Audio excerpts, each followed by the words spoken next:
Spicy Toast Gaming here, thank you for tuning in to our Morgana guide for Path of Champions. If you enjoy all of our Path of Champions content, definitely like and subscribe, and let's get into it. We're going to start off with a brief overview of the champion, just so you can know if this is a champion you want to invest your time and resources into. Up first, we have Curses. Curses is a new mechanic just added to the game, and Morgana's kit is entirely themed around using this new mechanic. What these curses do is they put a card into the enemy hand, which negatively affects their board. That effect is going to stay active until the enemy chooses to spend the mana to play that card and get rid of that negative effect. It's a great way to both negatively affect the enemy's board, as well as to force them to spend extra mana that they are no longer using on playing their own cards. Next up then, we have Oppressive Control. With Morgana's curses, she is able to put out a ridiculous amount of control on the enemy board and make it so the enemy can almost never even block or attack. The amount of control you're able to have with Morgana, I think, is higher than any other deck in the game.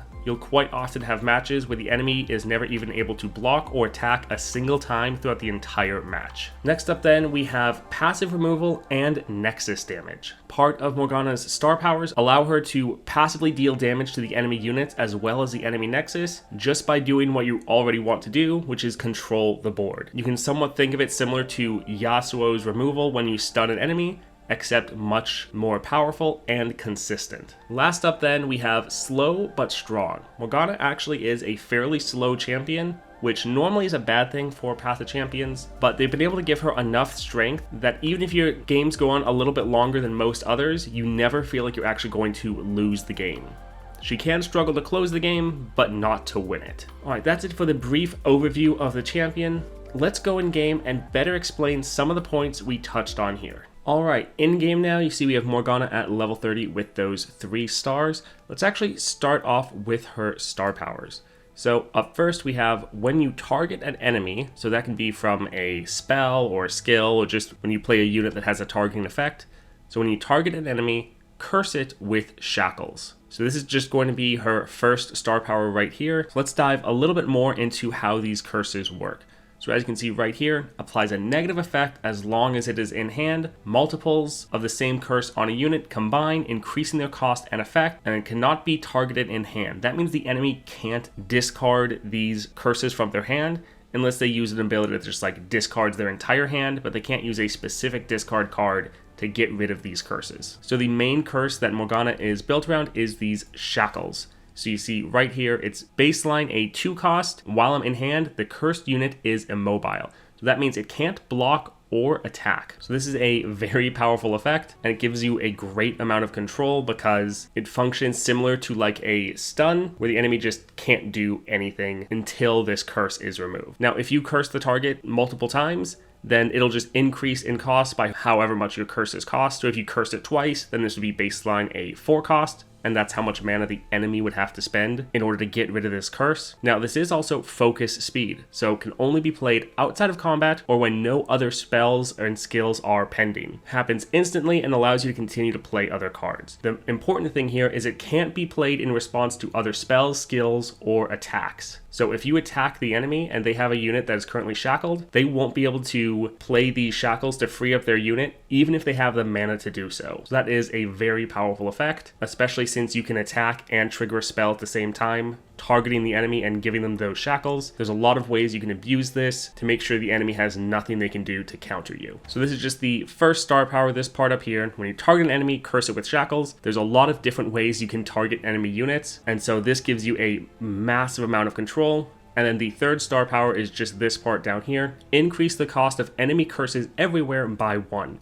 So now these shackles, instead of costing 2, they're going to cost 3. But if you curse the target twice, instead of it being a 4 cost, it's now going to be a 6 cost. So this is actually pretty powerful because you can ramp up those curses quite quickly and just get them to the point where the enemy is never going to be able to spend the mana to decurse their target. Now for the 2 star, we have that +1 starting mana, round end, deal 2 damage to cursed enemies and 1 to the enemy nexus for each curse in their hand. So the more enemy targets you have cursed, the more damage their nexus nexus is going to take at the end of the round. This is a very good star power. This is giving you that passive amount of removal, because 2 damage every single round to enemy units is very strong. You don't really have to worry about removing enemy targets. You just curse them, which you're already trying to do, and they'll end up just dying at the end of the round naturally, even if it takes a couple rounds. Also, the fact that this is giving you that nexus damage is really good, and normally there's always going to be an enemy that is cursed, which means you're going to be damaging the enemy nexus just about every single round, which can really help us out later. So this is a strong set of star powers. Let's go break down the rest of her kit now. So first, let's just talk about Morgana. 5 cost, 3/4, so a pretty expensive champion and not the best stat line for that amount of mana. That being said, she has lifesteal. She's the only champion in the game that just gets lifesteal naturally. This is very strong and gives you a large amount of sustain. And then play curse an enemy with shackles twice. So that means by default, when you play her, the enemy you target is going to have to spend 4 mana because of getting cursed twice with shackles. So you're spending 5 mana, the enemy is spending then 4 mana. However, that can go up quite a lot because if you have the first star power, since you're targeting an enemy, you're cursing it again. So now instead of being 4, it's now going to 6 because you've now actually cursed it 3 times. But if you have your 3rd star power, it makes all of your curses cost 1 more. So now instead of the enemy having to pay 6 mana, they're now having to spend 9 mana to free up their unit. This is one of the strongest effects with Morgana, is you're able to spend less mana and then you're forcing the enemy to have to spend more mana in order to actually use their units on the board. Also important to note, she is a Targon and Demacia champion.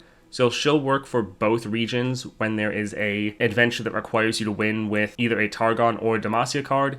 You can use Morgana and she can work for either of those. Quite nice, because one of the first things you want to do when starting Path of Champions is get 1 strong champion from every region. And so Morgana can actually work for 2 regions if you want to use her like that. Her level up effect is you've targeted units 8 or more times. So this is both friendly or enemy units. This isn't that hard to trigger, especially once you know what you're doing with Morgana. So you can normally level her up fairly quickly. You obviously want to be focusing on targeting enemy units, but the fact you can still level up by targeting your own is very nice. When playing her, you really want to focus on getting any multi-target spells from rewards or shops, as that can really help you out. Now, once she levels up, she gets a very strong attack effect. She goes to a 4/5, and now attack, curse the strongest enemy that isn't shackled. And remember, since you're attacking and this is triggering, the enemy won't be able to get rid of those shackles because the shackles are focus speed. So that means even if the enemy had the mana to play them, since you're already attacking, they won't be able to uncurse their unit until after the attack finishes. So that's a very strong effect. But it also says deal 3 to cursed enemies and 2 to the enemy nexus. So normally you're going to have pretty much the entire enemy board cursed. She's going to deal 3 damage to all of them, which is very strong, and then also damaging the enemy nexus. Again, very similar to her star power, and it's a very strong effect that just deals massive damage. Next up then, we have her champion spell. Very good champion spell. This is also in the starting deck, which we'll get into a little bit, but 3 cost fast, stun an enemy and curse it with shackles.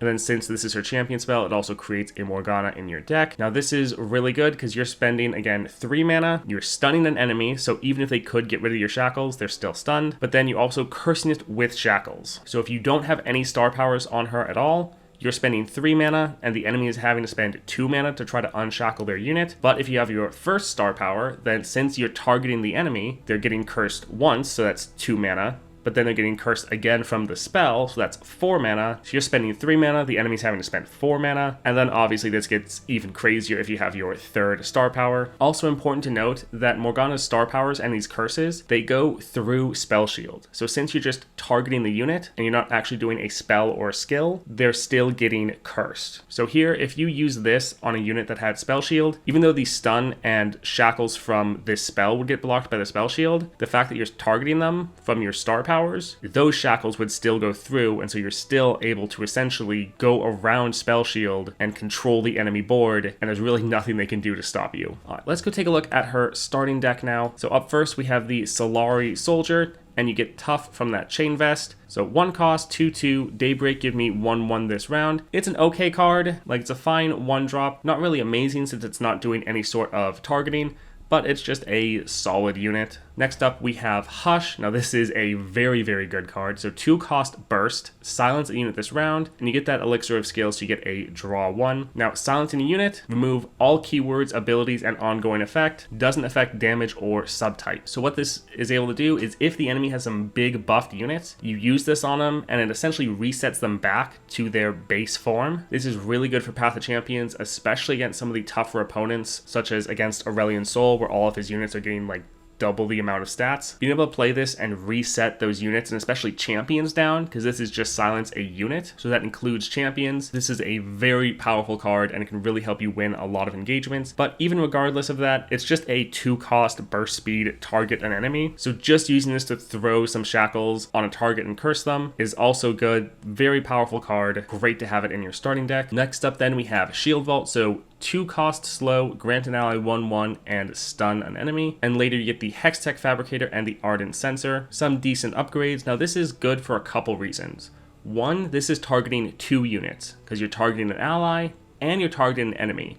Both of those are going to count towards your level up, but then since you're targeting an enemy, not only are you stunning it, you're also cursing it. So this is a great cheap card to get decent amount of progress on your level up condition, but still targeting an enemy and trying to control the board. And then even if the enemy spends the mana to get rid of the curse, the unit is still stunned, so they still can't really do anything with it for that round. Next up then we have the Startled Stomper, and this gets the Phase Favor later, so faded and becomes Fey. 2 cost 2/3 with Overwhelm. Again, a okay card, but it doesn't have any targeting on it, so normally this is a card you might want to cut. It's not necessarily bad, but you have a lot of better cards in your deck. Next up then we have the Dark Binding. We already talked about this. This is Morgana's champion spell. It also gets the Invoke, so when you play this you also invoke, which gives you, the selection of 3 celestial cards for you to choose from. This is actually quite nice because Morgana, you can actually struggle with running out of cards, so being able to get a free card to play every time you play a Dark Binding is quite nice. Also in that Invoke, there are a decent amount of cheap spells that can target the enemy, like the 1 cost silence or the 3 cost stun to enemies. So it is actually a very good addition. This was one that I wasn't sure about when I first saw it, but after playing with it, that it is actually a very strong upgrade. Next up then we have Lisa and Dolly. This is one of your best cards. So 3 cost 3/4, play curse an enemy with shackles. This also counts as targeting the enemy.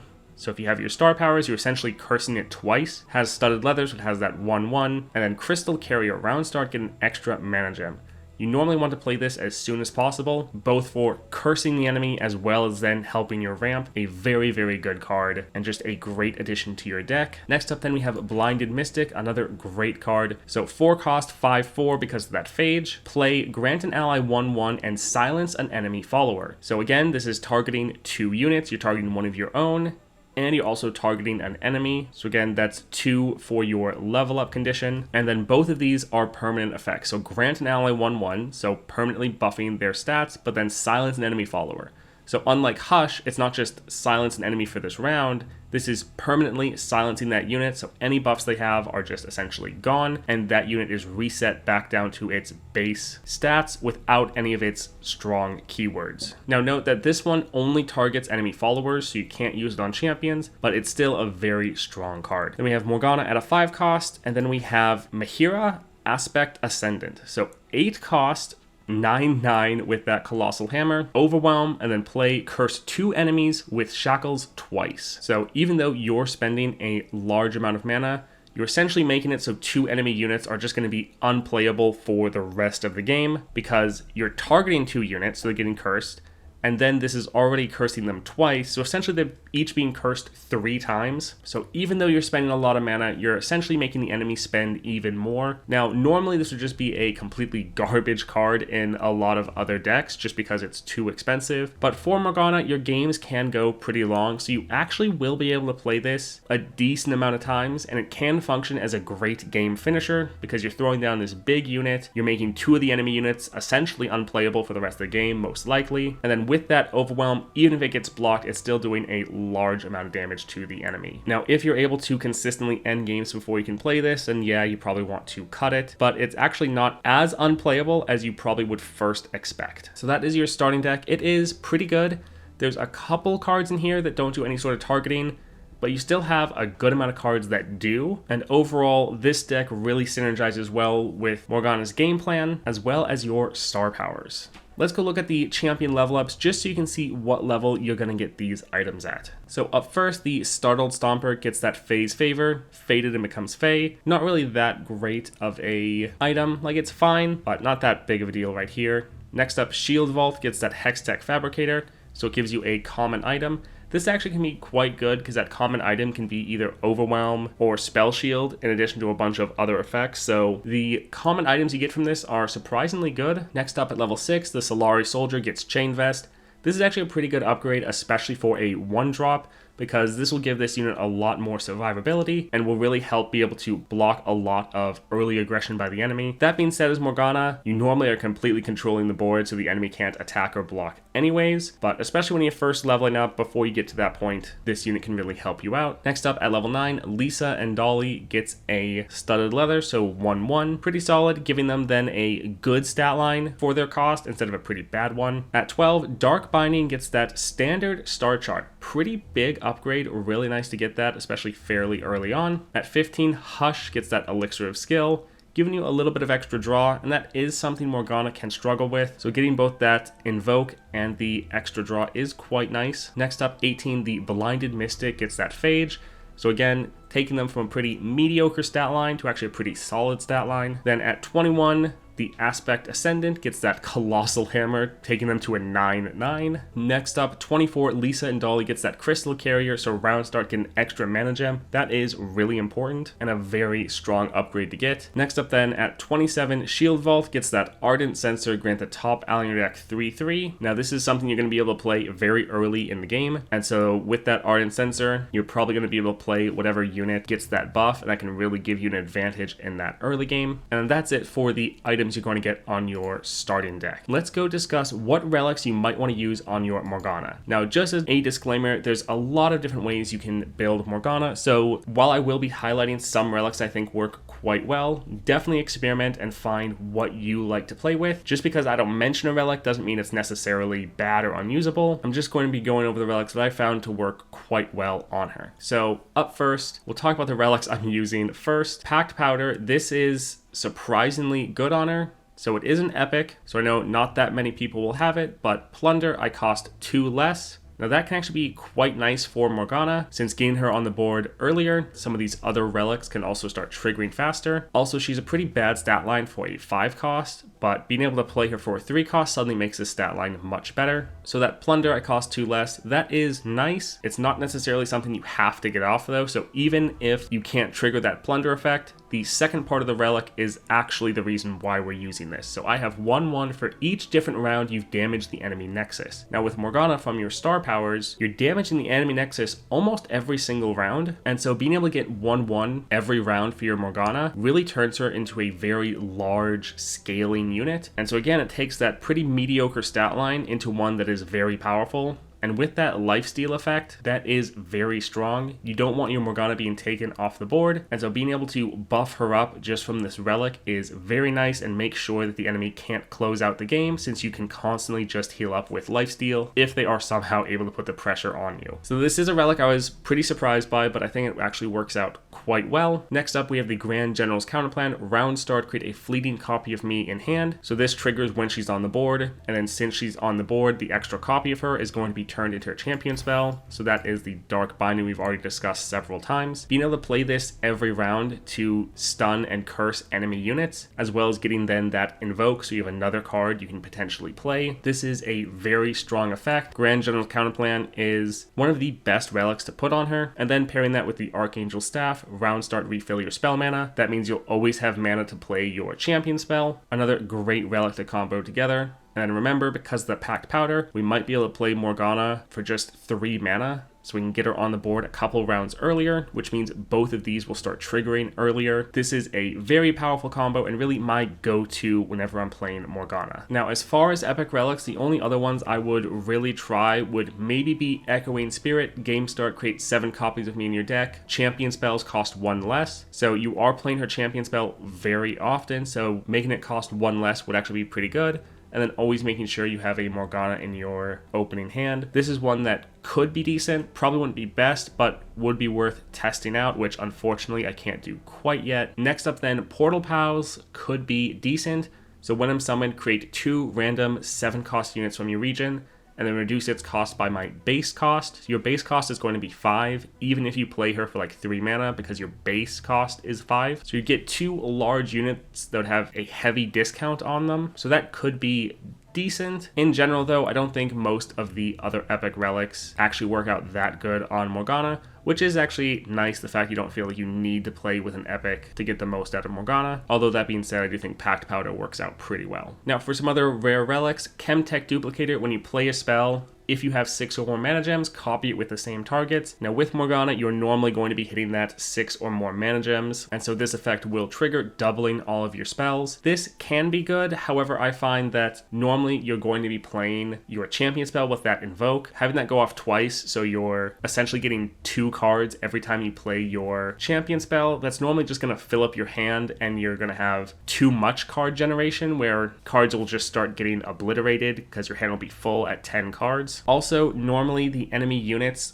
already are struggling to be able to get free of your curses, so you don't really need your spells going off twice to curse them even more. In my opinion, this is kind of overkill, or more of a win more relic. So I know a lot of people are enjoying playing it, and I definitely understand why. I just feel like it's kind of overkill, and it'd be better to slot in a different relic, but definitely test it out, see what you think of it. Corrupted Star Fragment support, kill my supported ally, grant me its stats and keywords. Another one that people are really liking because they like Morgana being a big, strong unit because of that lifesteal. For me though, you normally aren't having that many units on the board, and quite often the ones you have on the board you're wanting to keep, like your Lisa and Dolly. So for me, I'd rather use the Packed Powder and have that scale up my champion without having to kill my own units, then use the Corrupted Star Fragment. But if you don't have the Packed Powder, this could be a decent alternative to try to buff up your Morgana, because I do agree having a buffed up Morgana is quite powerful. Crown Guard Inheritance, when I level up Rally, you do have a very strong level up effect, and you're able to trigger it exactly when you want. So this can be okay. However, normally the main win condition for Crown Guard Inheritance is you're going to win that attack. That's why this is so good on a lot of other champions such as Alawi or Gwen, because that Rally is going to give you the win. For Morgana, normally that attack isn't actually going to end the game, and so I think that makes it go down a bit in my opinion. Hymn of Valor, when I'm summoned, create a redoubled Valor in hand. It costs 3. Now this can be okay since 1, it's going to be targeting one of your units, so that can count towards your level up, but also you can play this on your Morgana to double their stats and have a solid lifesteal unit. I don't necessarily think it's the best way to do that, but it is another alternative. Luden's Tempest, all of your spells and skills deal 1 extra damage. Now, this will help your attack scale up because that is a skill once you're leveled. However, this isn't going to scale up your star power, which is also dealing damage at the end of the round to the enemy nexus as well as the enemy cursed units. And that's really where most of your damage is coming from. Most of your other spells and skills aren't actually doing damage, they're just targeting an enemy to either silence or stun them. They don't actually scale that much with that extra damage. So again, this has some use cases, but I don't actually think it's that strong for Morgana, not as much as you might initially expect. Riptide Battery, this is one I was actually really interested and thought that it would work. So Plunder, play Cannon Barrage a number of times equal to my cost. So that counts as a skill, and so I thought that these all target individual enemies, so every single one of those would get cursed. However, that's not actually how it works. So this had the potential to be one of the best relics for your Morgana. Unfortunately, that's really not the case. One of the last rare relics I'll mention here is the Cardmaster's Gambit, 1/1, and when you win an encounter without taking any Nexus damage, which you can normally do pretty easily, you earn 1 reroll. So getting the right powers for Morgana can be quite important. So getting some extra rerolls is very strong. This also is giving you a little bit of extra stats, so that can be nice. So this is actually a pretty good relic for Morgana, since you will be triggering it almost more than any other champion, just from the crazy amount of control you have. Unless the enemy hits your Nexus with like a spell, you're normally always going to be able to win the game without taking that Nexus damage. The Scourge's Stash, this one is kind of the same as Packed Powder. If you want to get that Plunder effect, then this can work for that. However, I don't really take Packed Powder just for that Plunder effect. The second part is the more important part. So normally Scourge's Stash isn't actually that important. Now, there's a lot of other relics here that you really don't need, such as the allies have Overwhelm or allies have Challenger. because normally the entire enemy board is going to be immobile, so they can't block you anyways. So you don't need to worry about challenging enemy units, and you also don't need to worry about getting blocked out. So there's actually a decent amount of relics that you just don't really need for Morgana, and that's just due to the crazy amount of control you have. Now, as far as some common relics, what you might want to look out for: Banshee's Veil, Spell Shield. Protecting your Morgana can be quite nice. Rage Blade, attack, grant me 1/1. Again, a way to scale up your Morgana. That is pretty solid. Lost Chapter, when I'm summoned, refill your spell mana. You are wanting to play a lot of spells, so this is quite good. The keyword relics such as Quick Attack and Challenger, these can be okay if you're just starting off with your Morgana and you're putting this in like your first relic slot. You don't have enough control yet to actually keep the whole enemy board from being able to block. So either doing Challengers so you can attack with your Morgana and make sure that she's not going to die, or the same with the Quick Attack. These could be decent for one of your first relics. Really though, what you're going to be wanting to use for most of your common relic slots is the Z Drive Prototype, just to get some extra rerolls so you can make sure you're getting the right upgrades throughout your run.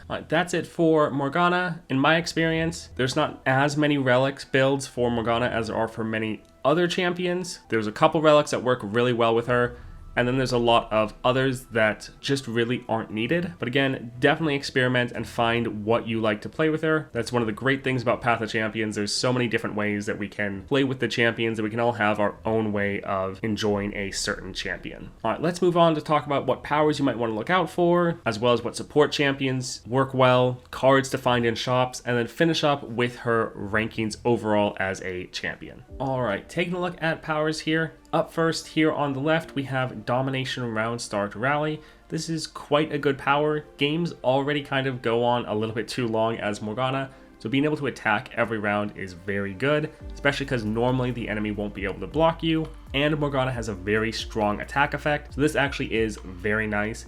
Next up, the Bouncing Blades Round Start, create a Fleeting Blades Edge in hand. That is a 1-cost spell that you can target an enemy with. So this is great for both being able to level up your Morgana very quickly, but then also easily curse enemy targets, keeping them immobile and unable to really play the game. Last up then, we have Deep Cuts. When an ally strikes the enemy nexus, curse the enemy nexus with Ichor. Now that is another curse. By default, it costs 3 mana to get rid of, and it deals 1 damage to the enemy nexus. Now this stacks with every ally that strikes the enemy nexus. So if you attack with a full board of 6 units, each one of those is going to be creating one of those curses in hand, meaning that next round they're going to be taking 6 damage, and that curse is very quickly going to reach the point where the enemy isn't going to be able to have the mana to get rid of it, especially if you have Morgana at 3 stars, since all of the enemy curses, not just the shackles, are going to go up in cost. Next up then, Wild Inspiration. Your created cards cost 1 less.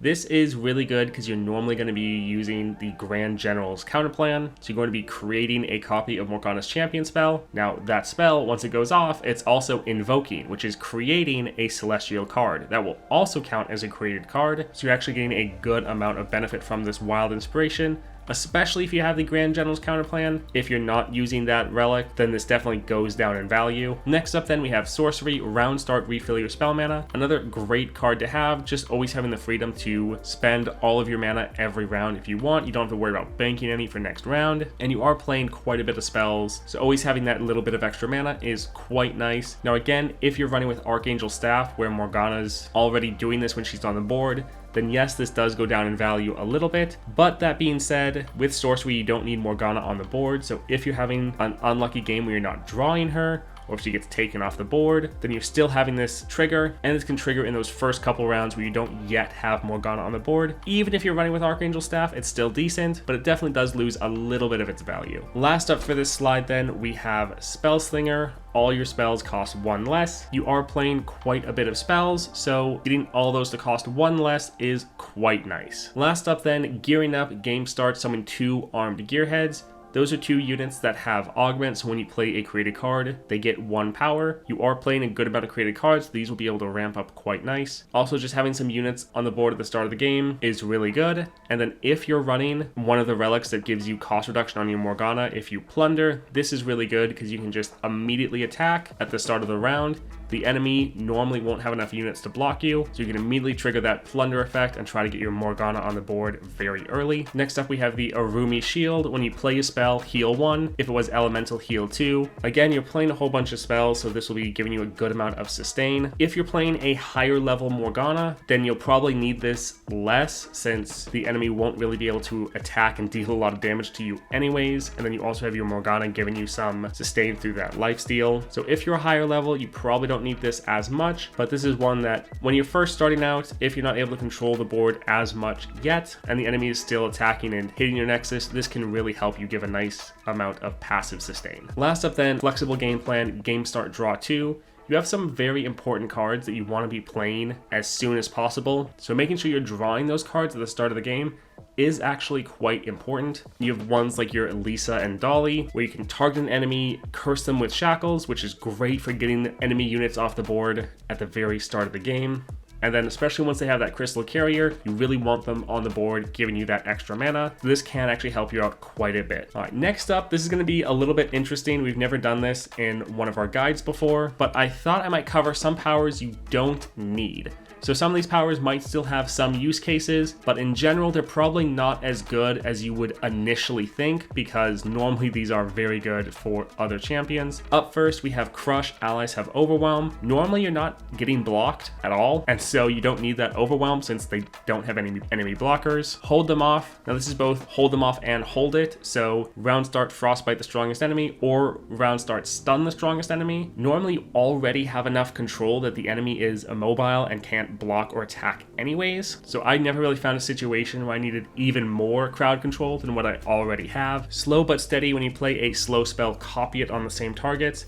Most of your spells are fast, so in general, you don't really need this as much as some other decks. Now that being said, you do have one slow spell in your kit, that 2-cost buff an ally and stun an enemy, and then you can get more slow spells from your invoke. So this one's not necessarily bad to get, but it's not necessarily a power you need to have. So if you see it, you can still pick it up, it'll still give you a good amount of power, but it's just not as required as it is for many other champions, especially spell-based champions. Then we have Elemental Winds. Your spells and skills deal 2 extra damage. Now, similar to Luden's Tempest, most of your spells and skills aren't dealing damage, so you don't really need to buff them up. Also, the main way you're dealing damage to enemy units is from your star powers, which again, don't scale with these effects because it's not a spell or a skill. Now, you still can get some benefit from this because quite often through a run, you might be picking up some spells that might deal damage, and then Morgana's attack, that counts as a skill, so that will also scale with the Elemental Winds. So similar to Slow but Steady, there is some benefit from picking this up. It's just really not as needed or not as powerful as you might initially think when you see it as an option. Definitely let me know in the comments down below what you think of this addition to the guide. I felt like it was a little bit more important for Morgana because there's some of these effects that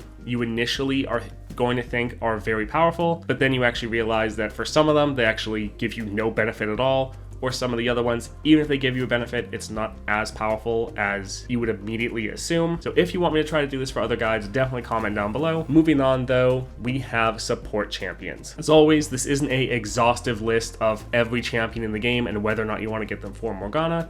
Just a couple champions that I found work out pretty well, and some of the reasons why you might want to consider a support champion. Now up first, we have cheap removal.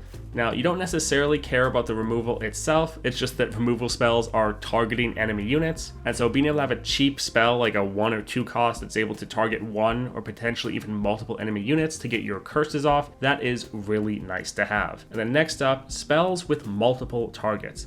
So whether that is targeting your own units or enemy units, hopefully it's more targeting enemy units, but some of them can target yours and the enemy. That is really good just for trying to level up your Morgana as fast as possible. Also, these are the type of cards you want to be looking out for from your adventure rewards or in shops and things like that. But first up for champions, we have Ezreal.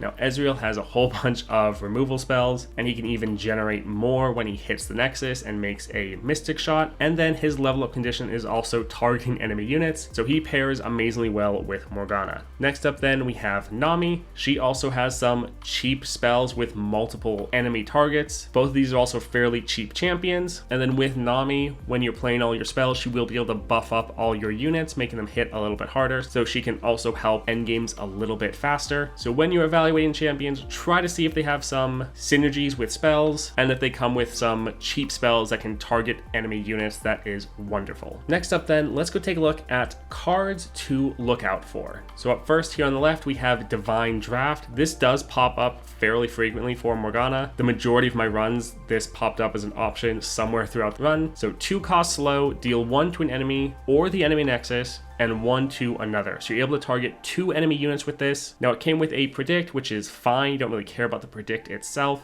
You just care about this card with any upgrades you can get on it, because a 2 cost and targeting 2 enemy units is really nice. The damage is fine. You can also use this to get plunder effect off pretty easily, but the main reason you're choosing this is it's cheap and can target multiple enemies, being able to curse them. Very, very powerful. Next up in the middle, Scrying Sand, so 1 cost burst. Predict, give an enemy -2 power this round. This came with Invoke. That Invoke, quite nice to have, but again, it's a 1 cost, target an enemy. The other stats don't really matter as much. You just care that it's a very cheap spell, lets you target an enemy unit. That way you can curse them, making it so they can't really play the game anymore. Same thing with the last here, the Parlay. This also came with Invoke. Invoke, great, but again, the real reason you're getting this is just cheap spell, targets an enemy. Yes, you can use this to get a plunder effect off, which could be nice, but again, all these extra effects are just really a bonus. The main thing you're looking at, cheap spell, targets an enemy.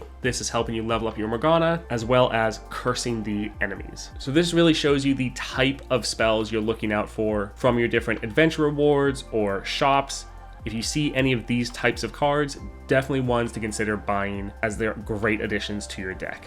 All right, let's finish up with the rankings. So I think before level 20, she's a solid B tier champion. And then after level 20, she really can go up into those A tiers. I think she is incredibly powerful, and while she is a bit slow, she never struggles to actually win games. Now for regional rankings, it's a little bit more complicated. There's a lot that goes into this. For one, she's from 2 different regions. Both of those regions are actually very strong. So up first for Targon, we have some very powerful champions in like Aurelian Soul, Diana, even Leona. And then for Demacia, she's going up against champions such as Lux, Garen, and Vayne. Now for Demacia, I think she is stronger than any of the Demacian champions. However, she's probably going to win games slower than all of them. And so for the rankings, it really depends on what you're trying to get out of your champions, because all of the Demacia champions are very strong, and I think all of them on average will be able to win faster than Morgana can. That being said, against some crazy difficult challenges, especially for the monthly challenges, there's going to be situations where Morgana is the only one that's going to be able to deal with this, whereas the others can't. So if you're just looking at the ability to win no matter the situation, then I think for Demacia, Morgana is going to be the strongest.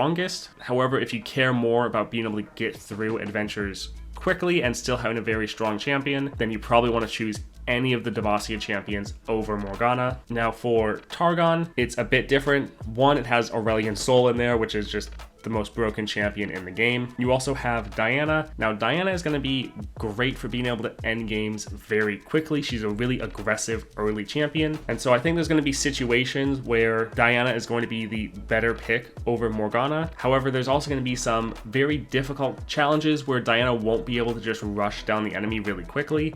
And so in some of those situations, Morgana is actually going to be a stronger pickup. So really, when you're evaluating the champion, especially against the others in their region, try to ask yourself what you really want this champion for. If you just want the champion that is the strongest in the most amount of situations, then for Demacia, I think it would be Morgana. I do think she'd be the best in that region. And then for Targon, I think she's in a toss-up for second with Diana. However, the great thing with Morgana is she's a great situational pick, because even if she might be better than some of these other champions, because she is quite a bit slower, she's not necessarily pushing these other champions out of places where you'd want to pick them. So for a lot of more easier challenges or adventures, picking some of these other champions from the regions would still be very strong and potentially smarter to do. But I do think overall Morgana is one of the strongest champions in both of her regions. Now, as far as some pros and cons, for the pros, best control in the entire game, which is absolutely amazing. But for some cons, she is pretty slow and she can be quite a bit repetitive, which means your games can actually end up being a little bit boring because you're just doing the same thing over and over again. So even if it was really fun at first, there's not that much variety in how you're playing Morgana. And so if you're playing her a lot, your games tend to all play out the exact same way, with you just playing your units, the enemy not getting to play at all. And so because of that repetition, she can be quite a bit boring at times. Alright, that's it for our Morgana guide. I hope it helped you out. If it did, definitely like and subscribe, and I hope you all have a great day.